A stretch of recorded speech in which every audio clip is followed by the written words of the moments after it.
Hello everybody and welcome to Insider's Guide.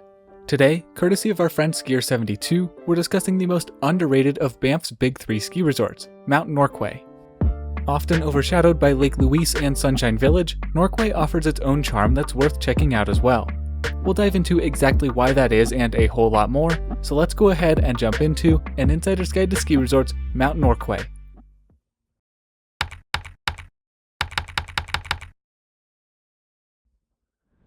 First of all, a huge thank you to Skier72 for preparing this script. Now, before we start talking about the ski area itself, there are a few things to go over. Mount Norquay is located directly above the town of Banff and is only around 1.5 hours from the city of Calgary. Despite its convenient location, crowds are rare, even on busy weekends.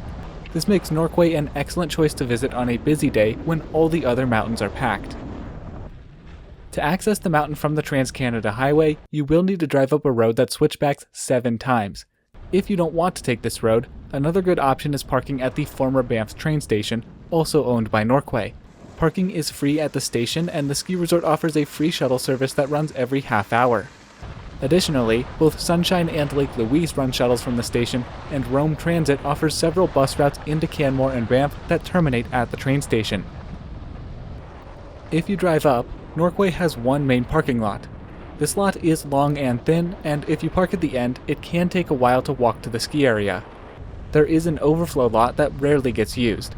The North American base area, lodge, and parking lot is used exclusively by tubing guests. Just remember that if you drive up, a valid Parks Canada pass is required. Norquay has one main lodge at the end of the main parking lot, along with other typical ski area services. As a quick aside, Mount Norquay's lodge food is among the highest quality I have ever experienced at a ski area. The North American lodge offers food, but again, it's only used by tubing guests. Alright, with all that background information out of the way, let's actually talk about the mountain. Norquay can be divided up into around 3 to 4 sections, each serviced by their respective lift. Right outside the lodge, there are 2 magic carpets for beginners. Sundance is shorter, flatter, and always busier. Rundle only opens on weekends, but is significantly longer and quieter. The Cascade chair is the main beginner lift and also the easiest chair to reach from the lodge. Cascade is the main beginner groomer off the lift and is extremely wide and mellow. Zoomer is similar in length and pitch, although much of it is taken up by a terrain park setup. Both of these runs are lit for night skiing. If you're parked quite a ways back in P1 or P2, at the top of Carpet F, there is a groomed track through the woods that brings you down into the parking lots. Contrary to what the trail map depicts, Valley of 10 features a terrain park with several jumps on the looker's right side of the run. It's another fairly mild, though short, groomer. Enchanted Forest and Milky Way offer beginner tree skiing, though the undergrowth really isn't trimmed that much on either of these runs.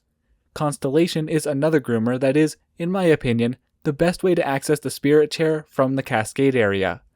The intersection around this area can be a bit of a choke point, with people coming all over the place, so be careful.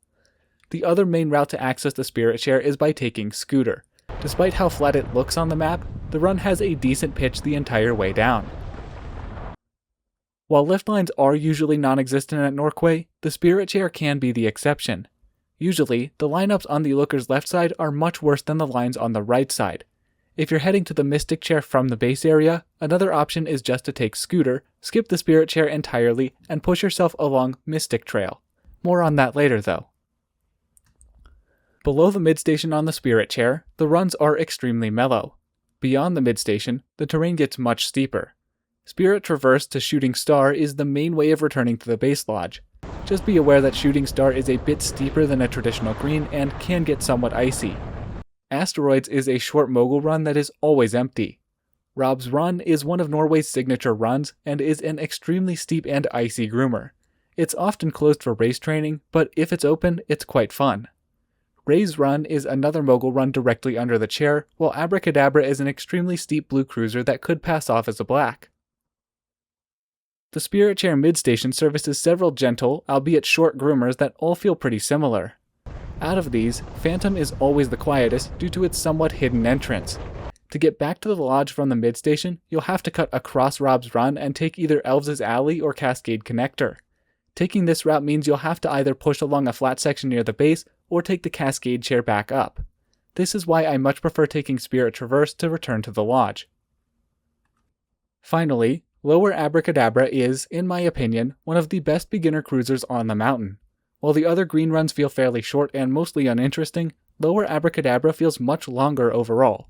If you're using Abracadabra to connect to the Mystic Pod, make sure you gain a good amount of speed for Mystic Trail. As mentioned before, Mystic Trail is completely flat and always a slog to ski it. Just exercise lots of caution in this area, it can be fairly congested and the snow can be icy. The Mystic Express is Norquay's only high-speed lift and is consistently very quiet. I think the longest lift line I've ever waited in here was just under 3 minutes. The lack of lines paired with extremely steep and fast groomers makes the Mystic Pod, in my opinion, extremely underrated overall. Now, the trail map shows many blue runs off the Mystic Chair. However, at many other ski areas, these runs would probably be classified as black. The blue runs in the Mystic Pod are some of the steepest blues I've ever skied. Upper Abracadabra off the Spirit Chair is similar in steepness to many of the Mystic blue runs, so it's a good way to gauge your abilities before jumping over. The main blue groomers off the top of the Mystic Chair are Minode's Legacy and Crosby's Run. Both of these runs are somewhat steep near the top before they flatten out quite a bit. Bruno's Goalie and Pristov's Tail are both ungroomed, with Bruno's Goalie almost forming a natural half-pipe. Both of these runs are located directly below a massive avalanche path, and Ski Patrol often will close these two trails for mitigation work. Tony's Trees are fairly steep glades that are well spaced out. I finally get tracked out quite fast, and they're not my favorite glades on the mountain. Weagels is a short ungroomed run that gives access to the Norquay 90 glades. These glades are fairly mellow and nicely spaced out, though coverage can be hit or miss. Silver Legacy starts off of Minode's Legacy, winding down the mountain. The upper part of this run winds through the trees before becoming much steeper on the bottom section. This run is fairly consistently closed for race training between Minode's Legacy to Deerfoot Trail. Crazy Canuck, Silver Legacy, and Night Flight are all extremely similar. Long, steep, somewhat icy groomers that would be considered black at most other mountains. These runs are all intersected by Stony Trail and Deerfoot Trail. Paralleling the Calgary highways they're named after, Stony Trail is always much quieter than Deerfoot Trail. Since Silver Legacy is often closed through Stony Trail, Deerfoot Trail is the main way to exit the Mystic Pod if Silver Legacy is closed. It's also worth noting that Night Flight branches into two runs at the bottom. Looker's Left is groomed, Looker's Right is a mogul pitch. Easy Out is a fun groomer that snakes through the woods. The run out at the bottom of the Mystic Chair can sometimes get a bit crowded and icy, so be careful here. Now let's discuss some of the black terrain. Giver Grande is a very steep groomer that is extremely fun to rip down. It directly leads to Black Magic, which is one of the steepest groomers I've ever skied. In the early season, it's not uncommon for Black Magic to be moguled up. Kapoof is similar in pitch to Black Magic, but it's always moguled. The Norquay 100 glades are a brand new addition as of this year, celebrating Norquay's 100th birthday. These glades are long, steep, well-paced, and have extremely interesting terrain. Contrary to its name, the Sun Chute is not a traditional chute, but instead a mogul run with a fairly narrow, rocky entrance. The entire ridge to the left of the Mystic Chair is all south-facing, so conditions can deteriorate fast, even if the rest of the mountain is fine. If the top of Sun Chute is bare, I would recommend entering it a bit further down through the trees. If open, the Sun Chute can be used to get back to the base area using Spirit Sneak. This is an extremely narrow trail that requires a small sidestep, but sometimes it's well worth it to avoid the mess that is the Spirit Chair. Sheep Chute is similar to Sun Chute, but the entrance is substantially easier to access. It can also easily be accessed from steel pipes, a mogul run directly under the Mystic Express. Goat Chute is quite a bit harder to find, but much less tracked out. Again though, conditions are extremely variable here. At the top of the Mystic Express, there is a short but steep 10-minute hike that you can take that brings you up to 2 additional runs. These runs don't open often, but when they do, these runs offer some of the best conditions on the mountain. FM2 is a fairly narrow cut run, while Take a Hike is more wide open. These runs all lead down to 40 Mile Gully, which is long, ungroomed, and fairly devoid of people. And finally, let's move to the other side of the mountain to cover Norquay's legacy terrain. The North American Chair can be accessed from the Spirit Chair by cutting through the upper parts of Cascade and Zoomer. Otherwise, you'll have to take the Cascade Chair up to ski down. The North American Chair is a one-of-a-kind pulse double chairlift. There are around 8 chair pulses that slow down when they reach the top or bottom. When there are no chairs in a station, the lift speeds up. While this system has a fairly low capacity, it cuts the ride time down substantially. Of course, there are a few days of the year where long lines can build on this lift. In the near future, Norquay plans to construct a gondola to replace this chair, which could drastically change how this part of the mountain skis. Anyways, the top unload of the North American chair is completely flat. You will need to quickly sidestep to the left. At the top, you'll be presented with an absolutely stunning view of the town of Banff and the majestic Mount Rundle. To actually access the terrain, there is an extremely narrow, exposed traverse you must take. Sections of this traverse can be rocky or exposed. Lone Pine is the iconic run at Mount Norquay. This run is a steep, unrelenting mogul field marked by one lone tree near the bottom. The moguls build up in size as the season progresses. Lone Pine gives access to Gun Run and Artillery Chute, both of which are extremely steep and not often open.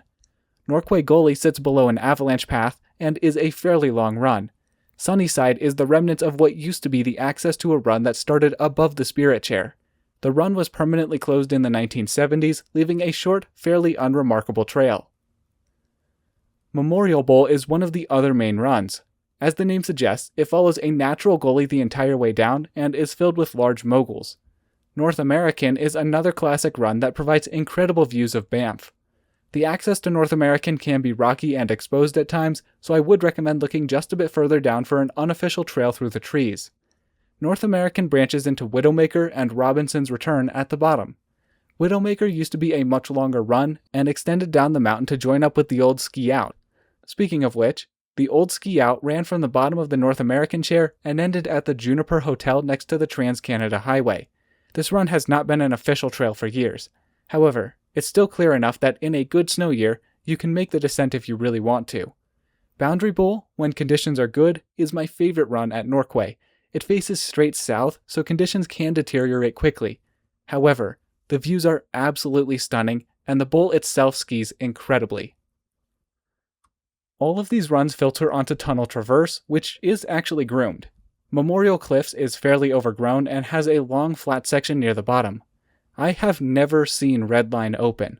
Redline goes past a pair of 1964 ski jump observation towers that now sit abandoned, and the trail used to be home to a fairly large ski jump. To exit the North American terrain pod, just follow Tunnel Traverse to the Cascade Chair.